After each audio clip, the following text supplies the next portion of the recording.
حضرت باعزید بستامی کہتے ہیں کہ میں نے اپنی ماں کے آگے ہاتھ جوڑے، میں نے کہا امی تجھے راضی کروں یا رب کو راضی کروں؟ تو اپنے حق مجھے معاف کر دے، اللہ کو میں راضی کر دیتا ہوں۔ ماں نے کہا جاؤ پتر میں اجازت دیتی ہوں۔ گئے جنگلوں میں ذکر و فکر میں لگے رہے، تنہائی میں اس کو یاد کرتے رہے، دن رات ذکر کے چراغ روشن رکھے۔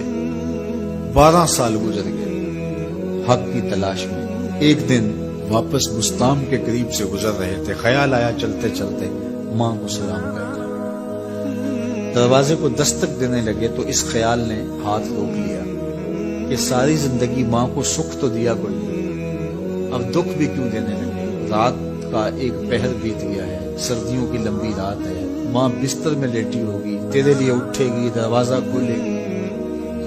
دروازے کے ساتھ ہی لگ کے بیٹھ گئی اور ساری رات کاٹ دی، اس خیال سے کہ ماں کو تکلیف نہ ہو۔ جب سحری کا وقت ہوا تو اندر سے جو نالی آتی تھی اس نالی سے پانی آیا، سمجھ گئے میری ماں تہجد کے لیے اٹھی ہے اور وضو کا پانی ہے، تو فوراً دروازے پہ دستک دی۔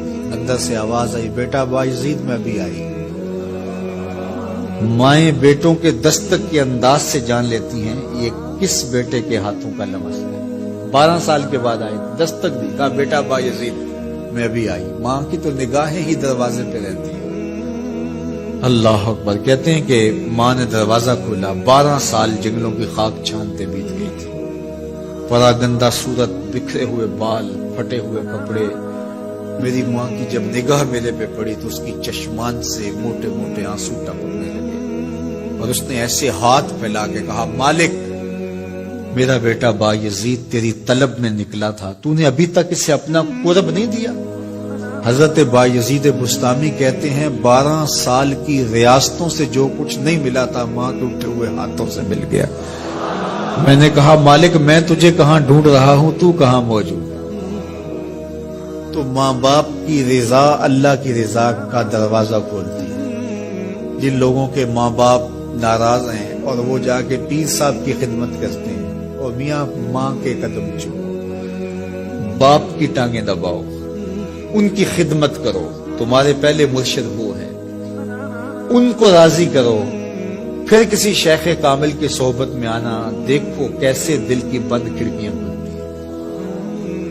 ایک مرشد تو ناراض کر آئے اور دوسرے مرشد سے تمہیں کیا ملے گا؟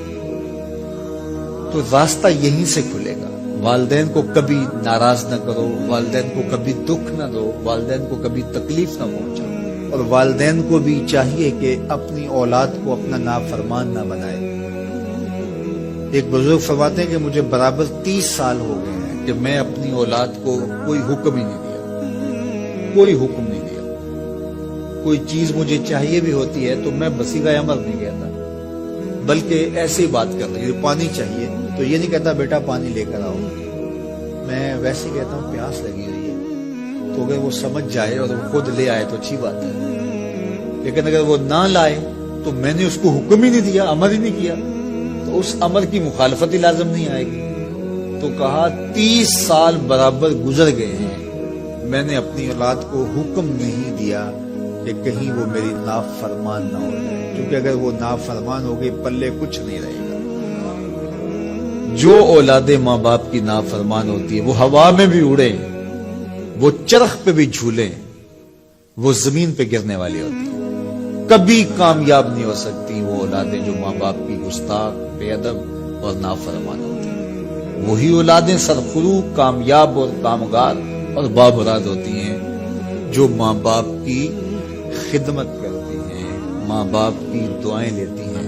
وہ ایک بچہ ماں باپ کے پاؤں دبا رہا تھا تو ایک بچہ ایک بر اعظم میں، دوسرے بر اعظم میں، تیسرے بر اعظم میں بڑے بڑے کاروبار کر رہا تھا۔ تو کوئی اس کا دوست ملنے آیا، اس نے کہا کہ اس نکمے کو بھی کہیں بھیج دو، فلاں جو ہے وہ یورپ میں ہے، فلاں امریکہ میں ہے، وہاں اتنی بڑی کمپنی اس نے کھولی ہوئی ہے، اس نکمے کو یہاں بٹھایا، اس کو بھیج دو، یہ تو نکمہ کسی کام کا نہیں۔